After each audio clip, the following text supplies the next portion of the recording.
പോർവിളി മുഴങ്ങിടും ജീവിത സരണിയിൽ പോരടിച്ചു ധീരരായി കേറുക നിരന്തരം. കാരണങ്ങളല്ലിതു മാനവന്റെ മാനസം, കാലിടറിടാതെ സ്നേഹമോടെ മുന്നേറുക. ഘോരസമരമാണു ജീവിതത്തിൽ പാതയെങ്കിലും ചോര ചിന്തിടാതിരിക്കുവാനൊരുങ്ങി നിൽക്കണം. ഘോരസമരമാണു ജീവിതത്തിൽ പാതയെങ്കിലും ചോര ചിന്തിടാതിരിക്കുവാനൊരുങ്ങി നിൽക്കണം. ധാരധാരയായി ചോര വീണൊരു ധരണി, ധീരചിത്തരെ യുവത്വധാര സ്നേഹമല്ലയോ. ധാരധാരയായി ചോര വീണൊരു ധരണി, ധീരചിത്തരെ യുവത്വധാര സ്നേഹമല്ലയോ. പോർവിളി മുഴങ്ങിടും ജീവിത സരണിയിൽ പോരടി.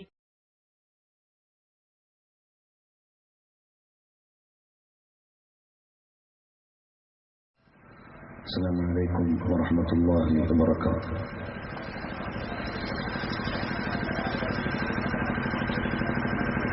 ബിസ്മില്ലാഹിർ റഹ്മാനിർ റഹീം. അൽഹംദുലില്ലാഹി റബ്ബിൽ ആലമീൻ. الصلاة والسلام على سيدنا وحبيبنا الأمين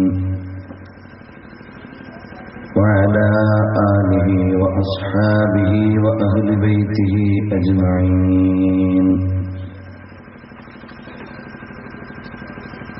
يا سيد الأبرار حبك في دمي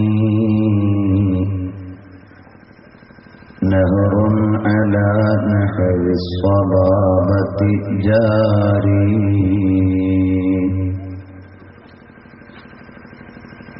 لك يا رسول الله في أعماقنا قمم من الإجلال والإكرام.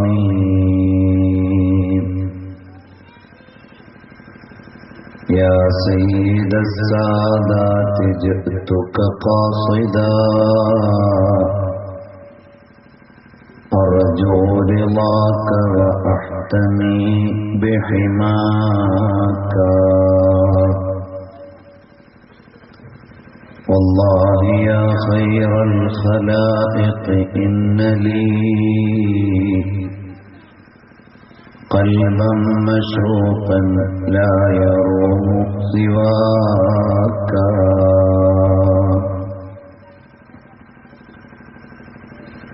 تصور میں مدینے کی جہاں تصویر بنتی ہے، وہیں پہ زندگی کی ہر ادا تنویر بنتی ہے. അമ്മാ ബഅദ്. സർവാദരണീയരായ ഉസ്താദുമാരെ, രക്ഷിതാക്കളെ, സഹോദരി സഹോദരന്മാരെ, അല്ലാഹുവിന്റെ അളവറ്റ അനുഗ്രഹത്താൽ കേരളത്തിലെ ഏറ്റവും വലിയ ധാർമ്മിക വിപ്ലവ വിദ്യാർത്ഥി പ്രസ്ഥാനമായ SSF ഇവിടെ നടത്തുന്ന സെക്ടർ സമ്മേളനത്തിന്റെ ആത്മീയം സെഷനിലാണ് നാം ഉള്ളത്. അല്ലാഹു സുബ്ഹാനഹു വ തആല നമ്മിൽ നിന്ന് സ്വീകരിക്കുകയും പരലോകത്തേക്ക് ഉപകാരപ്പെടുന്ന വിധം സമ്പൂർണമാക്കി തരികയും ചെയ്യുമാറാകട്ടെ. ആമീൻ യാ റബ്ബൽ ആലമീൻ. പ്രിയപ്പെട്ട സഹോദരങ്ങളെ, നമ്മുടെ സമൂഹം ഇന്ന് അനുഭവിച്ചുകൊണ്ടിരിക്കുന്ന അരുതായ്മകളുടെയും അനാശാസ്യ പ്രവണതകളുടെയും പരമ്പരകൾ എടുത്ത് പരിശോധിച്ചു നോക്കിയാൽ നീതിക്ക് വിലയില്ലാത്ത, ധർമ്മത്തിന് മൂല്യമില്ലാത്ത, മൂല്യങ്ങൾക്ക് പ്രസക്തിയില്ലാത്ത ഒരു ലോകത്താണ് നാം ജീവിച്ചുകൊണ്ടിരിക്കുന്നത്. നമ്മുടെ രാജ്യത്തുള്ള ഗവൺമെന്റുകൾക്ക് പോലും അത് നിയന്ത്രിക്കാൻ കഴിയുന്നില്ല എന്നതാണ് പുതിയ വർത്തമാനങ്ങൾ നമ്മെ ബോധ്യപ്പെടുത്തുന്നത്. സാമ്പത്തികമായി നമ്മുടെ രാജ്യം ഒരുപാട് വളർന്നിട്ടുണ്ട്. സാമൂഹിക ഘടനയിൽ ഒരുപാട് പുരോഗമനങ്ങൾ വരുത്താൻ നമ്മുടെ മാറി വന്ന ഘടനകൾക്കും പുതിയ സമവാക്യങ്ങൾക്കും സാധിച്ചിട്ടുണ്ട്. അതുപോലെ തന്നെ നമ്മുടെ സമ്പ്രദായങ്ങളെല്ലാം വിദേശ രാജ്യങ്ങളോടുള്ള ബന്ധം കൊണ്ടും അതുപോലെ തന്നെ നമ്മുടെ സമുദായത്തിന്റെയും രാഷ്ട്രത്തിന്റെയും എല്ലാം കൊടുക്കൽ വാങ്ങലുകളെ കൊണ്ടും ഒരുപാട് പുരോഗമനാത്മകമായ തലങ്ങൾ നേടിയെടുക്കാൻ നമുക്ക് കഴിഞ്ഞിട്ടുണ്ട്. ഇതെല്ലാം നമ്മുടെ രാജ്യത്തിന്റെ ശാരീരികമായ വളർച്ചയുടെ അല്ലെങ്കിൽ ഭൗതികമായ വളർച്ചയുടെ അല്ലെങ്കിൽ മെറ്റീരിയൽ ഇംപ്രൂവ്മെന്റിന്റെ മാത്രം ഭാഗമായിട്ടേ നമുക്ക് നോക്കിക്കാണാൻ പറ്റുകയുള്ളൂ. ഇന്നലകളിൽ നമ്മുടെ നാട്ടിലില്ലാത്ത ഒരുപാട് പുതിയ കാര്യങ്ങൾ ഇന്ന് നമ്മുടെ സമൂഹത്തിലുണ്ട്. നമ്മുടെ നാടുകളിൽ ഇന്നലെയില്ലാത്ത ഒരുപാട് സൗകര്യങ്ങൾ ഇന്നുണ്ട്. നമ്മുടെ പ്രദേശങ്ങളിൽ ഇന്നലെ കണി കാണാൻ പോലും പറ്റാതിരുന്ന ഒരുപാട് മാറ്റങ്ങളുടെയും മുന്നേറ്റങ്ങളുടെയും ഉപഭോക്താക്കളായി നമ്മൾ മാറിയിട്ടുണ്ട്. എന്നാൽ മാനുഷികമായ കണ്ണിലൂടെയും നൈതികമായ നേതൃത്വത്തിലൂടെയും അതുപോലെ തന്നെ പുരോഗമനാത്മകമായ ദൃഷ്ടിയിലൂടെയും വിലയിരുത്തുമ്പോൾ നമ്മുടെ രാജ്യങ്ങളും സമൂഹങ്ങളുമെല്ലാം ഒരുപാട് അപജയത്തിന്റെ വക്കിൽ നിന്നുകൊണ്ട് ദീനരോധനങ്ങൾ ഉയർത്തിക്കൊണ്ടിരിക്കുകയാണ്. നമ്മുടെ കേരളത്തിന്റെ ഒരുപാട് വിദ്യാഭ്യാസ പദ്ധതികൾ ഒരുപക്ഷെ ഇവിടെ രൂപം കൊണ്ടിട്ടുണ്ടാകാം. ഓരോ ദിവസവും ഒരുപാട് കോഴ്സുകൾ പിറവിയെടുക്കുന്നുണ്ടാകാം. മലബാറിന്റെ മണ്ണിൽ ഭൗതികമായ വിദ്യാഭ്യാസത്തിന് പഴയകാലത്തെ പിന്നാക്കാവസ്ഥയായിരുന്നുവെങ്കിൽ ഇന്നിവിടെ പുതിയ പുതിയ പ്രൊഫഷണൽ വിദ്യാഭ്യാസ മേഖലയിലേക്ക് പോലും കൂലം കുത്തിയൊഴുകി നമ്മുടെ വിദ്യാർത്ഥികൾ പോകുന്നുണ്ടാകാം. സാമ്പത്തികമായ ദാരിദ്ര്യത്തിന്റെ വളച്ചട്ടിയിൽ നിന്ന് ഇന്ന് ഒരുപാട് പുരോഗമനത്തിന്റെ പറുദീസയിലേക്ക് നമ്മൾ വന്നിട്ടുണ്ടാകാം. എന്നാൽ എന്റെ പ്രിയപ്പെട്ട സഹോദരങ്ങളെ, ധാർമ്മികമായ പിന്നാമ്പുറത്ത് നിന്നുകൊണ്ട് ആലോചിക്കുമ്പോൾ നമ്മുടെ സമുദായത്തിൽ കടന്നുവരുന്ന അല്ലെങ്കിൽ നമ്മുടെ സമൂഹത്തിലേക്ക് ചേക്കേറിക്കൊണ്ടിരിക്കുന്ന തെറ്റുകളെ തടഞ്ഞു നിർത്താൻ ഇവിടെ ഒരു വ്യവസ്ഥിതിക്കും കഴിയുന്നില്ല എന്നതാണ് യാഥാർത്ഥ്യം.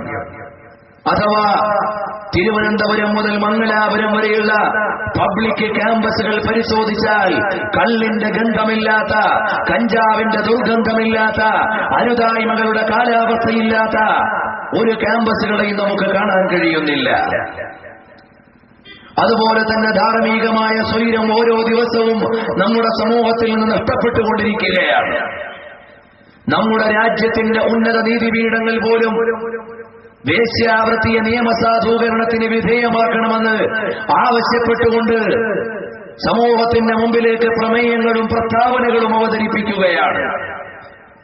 ഓസ്ട്രിയ എന്ന് പറയുന്ന രാജ്യത്ത് ഓരോ വിഭാഗത്തിന്റെയും അവരവരുടേതായ സ്വവർഗ ലൈംഗിക ഭോഗത്തെ രാജ്യത്തെ സിവിലിയൻ നിയമങ്ങൾക്ക് വിധേയമാക്കുകയും അങ്ങനെ സ്വവർഗരതിയിൽ ഇണകളായ ആളുകൾക്ക് സിവിലിയൻ അവകാശങ്ങൾ മുഴുവൻ വകവെച്ചു കൊടുക്കുകയും ചെയ്തത് കഴിഞ്ഞയാഴ്ചയിലാണ്. ഇങ്ങനെ തുടങ്ങി രാജ്യങ്ങളുടെ നീതിപീഠങ്ങളും ഭരണകൂടങ്ങളുമെല്ലാം അരുതായ്മകൾക്ക് ആശംസകൾ നേരുകയും ഓശാനകൾ പാടുകയും ചെയ്യുമ്പോൾ ഈ സമുദായത്തെ ഇത്തരം അരുതായ്മകളിൽ നിന്ന്, തെറ്റുകളിൽ നിന്ന് മാറ്റിമറിക്കുവാൻ ഏത് വ്യവസ്ഥിതിക്കാണ് കഴിയുക എന്ന് ചോദിക്കുകയാണ്. കള്ളിന്റെയും കഞ്ചാവിന്റെയും ഉപയോഗത്തിനെതിരെ അതിനെ തടഞ്ഞു നിർത്താൻ കോടിക്കണക്കിന് രൂപകൾ ചിലവാക്കി നമ്മുടെ ഗവൺമെന്റുകൾ ബോധവൽക്കരണം നടത്തുന്നുണ്ട്. എന്തുകൊണ്ട് വിജയം വരിക്കുന്നില്ല? ലോകരാജ്യങ്ങൾ മുഴുവനും അവരവരുടെ രാജ്യത്തിന്റെ പരിധിയിലും സാമൂഹിക വ്യാപകമായും ഒരുപാട് നവജാഗരണ പ്രവർത്തനങ്ങൾ പ്ലാൻ ചെയ്യുകയും നടപ്പിലാക്കുകയും ചെയ്യുന്നുണ്ട്. എന്തുകൊണ്ട് പ്രിയപ്പെട്ടവരെ ഇത്തരം ബോധവൽക്കരണ പ്രക്രിയകൾക്ക് സമൂഹത്തിൽ മാറ്റമുണ്ടാക്കാൻ കഴിയുന്നില്ല? ഓരോ ഉത്സവകാലങ്ങളിലും ആഘോഷവേളകളിലും നമ്മുടെ കേരളത്തിലെ മനുഷ്യൻ കുടിച്ചു മതിക്കുന്നത് എത്ര ഗ്യാലൻ കണക്കിൽ ലിറ്ററുകളാണ്. അതുപോലെ ലഹരി പദാർത്ഥങ്ങൾ എന്ന് കണക്കെടുക്കാൻ പത്രങ്ങൾ കണ്ണും കാതും നട്ടിരിക്കുകയാണ്. ഇങ്ങനെ തുടങ്ങി സമുദായത്തിൽ നരങ്ങേറിക്കൊണ്ടിരിക്കുന്ന തെറ്റുകളെ തടഞ്ഞു നിർത്താൻ രാജ്യത്തിന്റെയോ ഭരണകൂടത്തിന്റെയോ നിയമങ്ങൾക്ക് കഴിയാതെ വരികയും ആരാലും നിയന്ത്രിക്കപ്പെടാതെ ഈ സമൂഹം എവിടേക്കോ സഞ്ചരിച്ചുകൊണ്ടിരിക്കുകയും ചെയ്യുമ്പോൾ വിളിച്ച വഴിക്ക് വന്നില്ലെങ്കിൽ പോയ വഴിക്ക് തെളിക്കുക എന്ന രൂപത്തിലാണ് പുതിയ നിയമരൂപീകരണങ്ങൾ കടന്നു വന്നുകൊണ്ടിരിക്കുന്നത്. ഇവിടെയാണ് ലോകൈക ഗുരുവായ മുഹമ്മദ് മുസ്തഫ സല്ലല്ലാഹു അലൈഹി വആലിഹി വഅസ്ഹാബിഹി വസല്ലമ തങ്ങൾ നടപ്പിലാക്കിയ പ്രതിരോധത്തിന്റെയും മുന്നേറ്റത്തിന്റെയും നവോത്ഥാനത്തിന്റെയും നവജാഗരണത്തിന്റെയും അതുപോലെ തന്നെ ബോധവൽക്കരണത്തിന്റെയും സമവാക്യങ്ങളെ ഏറ്റെടുത്തുകൊണ്ട് പുതിയ കാലത്തിന്റെ വെല്ലുവിളികളെ പ്രതിരോധിക്കുവാൻ കേരളത്തിലെ ഏറ്റവും വലിയ ധർമ്മപ്പടയാകുന്ന SSFന്റെ ധർമ്മസംഘം ഇപ്പോൾ മനസ്സിലാക്കണം. നമ്മുടെ രാജ്യത്തിന്റെ പോലീസുകൾക്ക് കഴിയാത്ത, നമ്മുടെ രാജ്യത്തിന്റെ പട്ടാളത്തിന് കഴിയാത്ത, നമ്മുടെ രാജ്യത്തിന്റെ നിയമചട്ടങ്ങൾക്ക് കഴിയാത്ത, നമ്മുടെ രാജ്യത്തിന്റെയും ലോകരാജ്യങ്ങളുടെയും നിയമവ്യവസ്ഥിതികൾക്കോ അല്ലെങ്കിൽ നിയമപാലകന്മാർക്കോ കഴിയാത്ത ഒരു സമരത്തെയാണ് ഈ പ്രസ്ഥാനം ഏറ്റെടുത്തിട്ടുള്ളത്.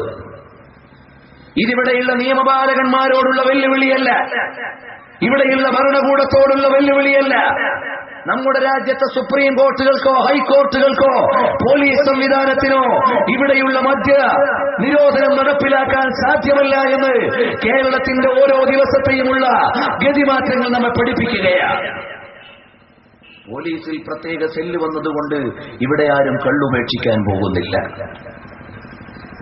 പട്ടാളത്തിന്റെ പുതിയ റെജിമെന്റ് രൂപപ്പെട്ടതുകൊണ്ട് ഇവിടെയുള്ള അരുതായ്മകളെ തടയാൻ കഴിയുന്നില്ല. ഓരോ ആഘോഷവേളകളിലും ഗവൺമെന്റിന്റെ പൈസ ചെലവാക്കി അനൗൺസ്മെന്റ് നടത്തിയതുകൊണ്ടോ പ്രചാരണ പ്രവർത്തനം നടത്തിയതുകൊണ്ടോ ആളുകളുടെ അരുതായ്മകളെയോ തെറ്റുകളെയോ തടയാൻ കഴിയുന്നില്ല.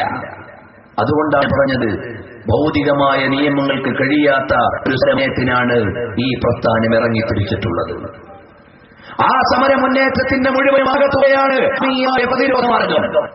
അവിടെയാണ് ലോകത്തിന്റെ മുഴുവൻ നേതാവ് സയ്യിദുൽ അബ്റാർ വഖായിദുൽ മുഹാജിരീൻ വൽ അൻസാർ മുഹമ്മദുർ റസൂലുള്ളാഹി സല്ലല്ലാഹു അലൈഹി വആലിഹി വഅസ്ഹാബിഹി വസല്ലമ തങ്ങൾ അവിടുന്ന് പരിശുദ്ധമായ മക്കയിലേക്ക് ഇസ്ലാമിക പ്രബോധനത്തിന്റെയും പ്രചാരണത്തിന്റെയും പ്രാഥമിക അധ്യായമായി കടന്നു വന്നപ്പോൾ, പ്രിയപ്പെട്ട സഹോദരങ്ങളെ, 6-ാം നൂറ്റാണ്ടിനെ കറുപ്പിക്കാൻ എത്ര വലിയ പേന കിട്ടുമെന്ന് ലോകത്തുള്ള എല്ലാ ചരിത്രകാരന്മാരും പരതി നോക്കി. ആവുന്നത്ര വലിപ്പത്തിൽ കറുത്ത യുഗമെന്ന് എഴുതി വെക്കാൻ എല്ലാവരും തയ്യാറായി. അവിടുന്ന് തമസ്സിന്റെയും അരുതായ്മകളുടെയും ആഴിയിൽ കിടന്ന് തത്തിക്കളിക്കുന്ന 6-ാം നൂറ്റാണ്ടിന്റെ നടുവിലേക്ക് ലോകൈക ഗുരുവായ മുഹമ്മദ് മുസ്തഫ സല്ലല്ലാഹു അലൈഹി വസല്ലമ തങ്ങൾ കടന്നു വന്നു. നബി സല്ലല്ലാഹു അലൈഹി വസല്ലമ തങ്ങൾ കടന്നു വന്ന സമൂഹം അതിന്റെ സ്വഭാവങ്ങളുടെ വിശദീകരിക്കേണ്ടതില്ല. കള്ളില്ലാതെ അന്തി ഉറങ്ങാൻ പറ്റാത്തവർ, പെണ്ണിനെ ഉപഭോഗ സംസ്കാരത്തിലെ ഏറ്റവും വലിയ ഉൽപ്പന്നങ്ങളായി ഉപയോഗിച്ചിരുന്നവർ, അതോടൊപ്പം തന്നെ ജനിച്ചു വീഴുന്ന പെൺകുട്ടികളെ കുഴിച്ചു മൂടിയിരുന്നവർ. ഇത് രണ്ട് ചരിത്രപരമായ ഒരു വൈരുദ്ധ്യത്തെയാണ് അറിയിക്കുന്നതെങ്കിലും ആ വൈരുദ്ധ്യത്തിന്റെ വിളനിലത്തിലേക്കാണ് നബി സല്ലല്ലാഹു അലൈഹി വസല്ലം നിങ്ങൾ കടന്നു വരുന്നത്.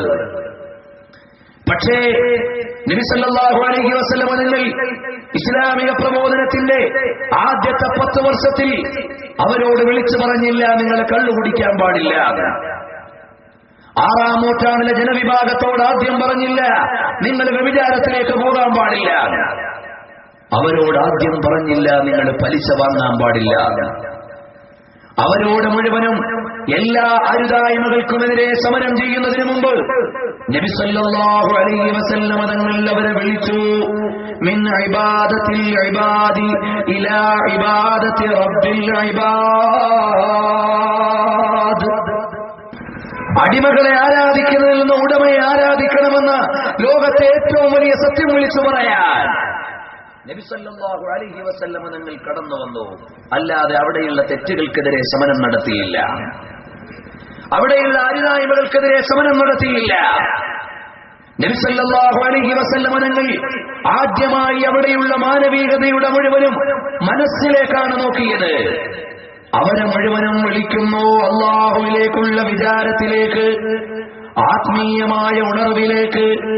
അവരെ മുഴുവനും നബി സല്ലല്ലാഹു അലൈഹി വസല്ലമ തങ്ങൾ പറഞ്ഞു, അടിമകളെ ആരാധിക്കാൻ പാടില്ല, ഉടമയെ മാത്രം ആരാധിക്കണമെന്ന് വിളിച്ചു പറഞ്ഞ് അറബ് നാട്ടിലെ മുഴുവൻ ജനവിഭാഗങ്ങളെയും അല്ലാഹുവിന്റെ ഹബീബ് മുഹമ്മദ് മുസ്തഫ സല്ലല്ലാഹു അലൈഹി വആലിഹി വഅസ്ഹാബിഹി വസല്ലമ തങ്ങൾ വിളിക്കുകയാണ്. അടിമകളെ ആരാധിച്ചുകൊണ്ട് ദൈവങ്ങളെയും അതുപോലെയുള്ള പരിപ്രേക്ഷങ്ങളെ മുഴുവനും ആരാധനയുടെ പാത്രങ്ങളായി ഉപയോഗിച്ചുകൊണ്ടിരുന്ന ജനവിഭാഗത്തിന്റെ നടുവിലേക്കാണ് ഹബീബുന വ നബിയുന മുഹമ്മദ് മുസ്തഫ സല്ലല്ലാഹു അലൈഹി വആലിഹി വഅസ്ഹാബിഹി വസല്ലം തങ്ങൾ വിളിച്ചു എല്ലാവരെയും. അങ്ങനെ ഈമാനാകുന്ന ആത്മീയതയുടെ ഏറ്റവും വലിയ അടിത്തറയാണ് നബി സല്ലല്ലാഹു അലൈഹി വസല്ലം തങ്ങൾ കുടിയന്മാരുടെയും പിടിയന്മാരുടെയും പലിശക്കാരുടെയും ഭോഷന്മാരുടെയും നടുവിലേക്ക് സ്ഥാപിച്ചു കൊടുത്തത്.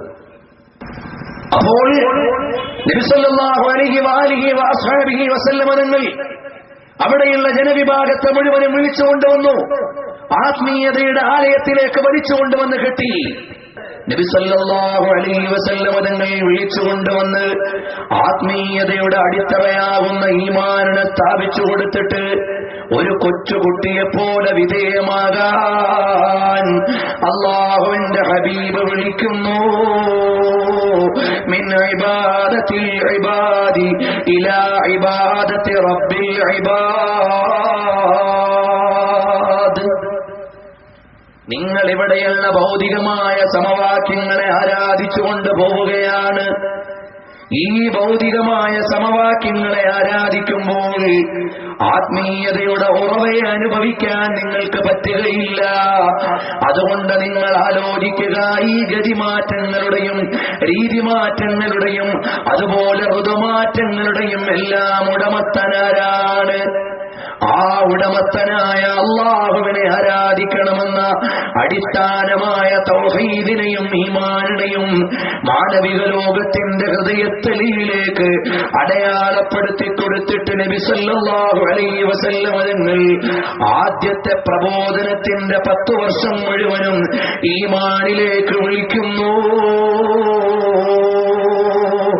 ആ ഈമാൻ ഉൾക്കൊണ്ട സമുദായം നബി സല്ലല്ലാഹു അലൈഹി വസല്ലം തങ്ങളുടെ മുമ്പിലേക്ക് അതാ മേശപ്പുറത്ത് പൊറോട്ടയുടെ മാവ് തയ്യാറാക്കിക്കൊണ്ടിരിക്കുന്ന പാചകക്കാരന്റെ കയ്യിലേക്ക്, അല്ലെങ്കിൽ അടുക്കളയിലും ഉള്ള ഉമ്മാന്റെ കയ്യിലേക്ക് മാവ് പാകപ്പെടുന്നത് പോലെയാണ് അറബ് നാട്ടിലെ ജനവിഭാഗം മുഴുവനും നബി സല്ലല്ലാഹു അലൈഹി വസല്ലം തങ്ങളുടെ കൈവെള്ളയിൽ ഉരുണ്ടുകൂടിയിരിക്കുകയാണ്. അതിനെ ഏത് ഷേപ്പിലേക്കും മാറ്റാം, ഏത് ഭാവത്തിലേക്കും കൊണ്ടുപോകാം. അതുപോലെ പാകപ്പെടുത്തിയെടുക്കാൻ കാട്ടാളന്മാരെ പോലും വെല്ലുന്ന ജൂതന്മാരുടെയും ക്രിസ്ത്യാനികളുടെയും പ്രാദേശിക മതവിഭാഗത്തിന്റെയും പ്രചാരണ വേലകൾ മുഴുവനും പരാജയപ്പെട്ട സമുദായമായിരുന്നു എന്ന് Maulana Muhammad Ali the prophet of the desert എന്ന പുസ്തകത്തിൽ എഴുതിയതുപോലെ എല്ലാവരാലും അവഗണിക്കപ്പെടുന്ന സമുദായത്തെയാണ് അല്ലാഹുവിന്റെ ഹബീബ് സമീപിക്കുന്നു. അവരിലേക്ക് ഈമാനിന്റെ അടിത്തറ സ്ഥാപിച്ചു കൊടുത്തിട്ട് മേശപ്പുറത്തേക്ക് വെച്ചിട്ട് പറഞ്ഞു, നിങ്ങൾ കള്ളു കുടിക്കാൻ പാടില്ല, കള്ള് ഹറാമാക്കിയിരിക്കുന്നു എന്ന് വിളിച്ചു പറയുമ്പോൾ മദീനയിലെയും മക്കയിലെയും തെരുവിലൂടെ കള്ളിന്റെ ആറുകളായിരുന്നു ഒലിച്ചുപോയത് എന്ന് ചരിത്രം നമുക്ക് പഠിപ്പിച്ചു തരുന്നു. ഇന്നത്തേതുപോലെ ഗവൺമെന്റിന്റെ ബോധവൽക്കരണ പ്രക്രിയകളല്ല അവിടെ വിജയം കണ്ടത്. നബി സല്ലല്ലാഹു അലൈഹി വസല്ലം തങ്ങളുടെ ആത്മീയമായ ശിക്ഷണത്തിന് ശേഷമുള്ള പ്രഖ്യാപനം ഒരു പ്രസ്താവനയെ വേണ്ടി വന്നിരുന്നുള്ളൂ. ഇസ്ലാമിക പ്രബോധനത്തിന്റെ ആദ്യ വേളയിലെങ്ങാനും കള്ളു കുടിക്കാൻ പാടില്ല എന്ന് അറബ് ജനത്തോട് വിളിച്ചു പറഞ്ഞാൽ ഒരുപക്ഷെ ഇസ്ലാമിനെ പോലും അവർ സ്വീകരിക്കില്ലായിരുന്നു. ഇസ്ലാമിക പ്രബോധനത്തിന്റെ ആദ്യവേളയിൽ ഇത് വ്യഭിചാരത്തെ എതിർക്കുന്ന മതമാണെന്ന് പറഞ്ഞാൽ ഇസ്ലാമിനെ വേണ്ടാന്ന് അവർ വെക്കുമായിരുന്നു. പലിശ പാടില്ല എന്ന് പറയാനുള്ള മതമാണിതെന്ന് പറഞ്ഞാൽ